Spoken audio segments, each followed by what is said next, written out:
Yes, ready, start.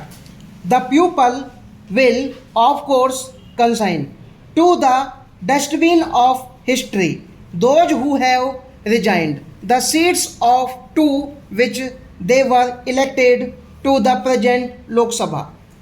Yet, this only increases the responsibility of those of us who have remained in this House to strengthen the foundations of our democracy.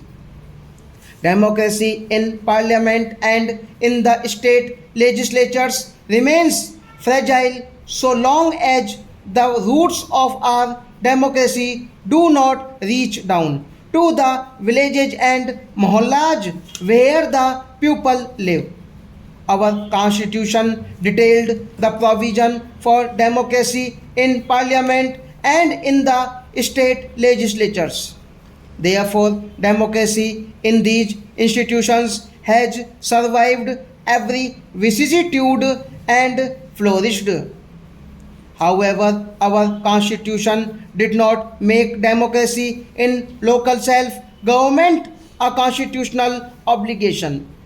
And so democracy in a panchayats and nagarpalikas has withered at the roots. With these two bills, we shall ensure that the democracy at the grassroots lives. No longer will democracy in local self government be a passing political pastime.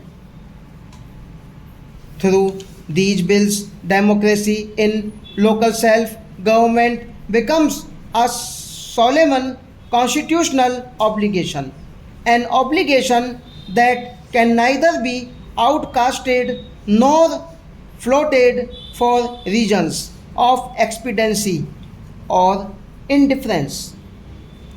We wanted to come to this house only after consulting all the chief ministers tragically, but in keeping with their position to avoid democratic discussions. All but two of the non Congress chief ministers stayed away from the discussions.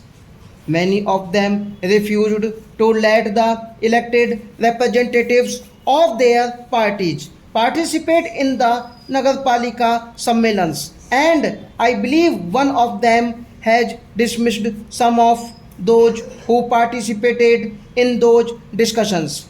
They denied permission to their municipal officers to attend the conference of municipal officers called by the Ministry of Urban Development.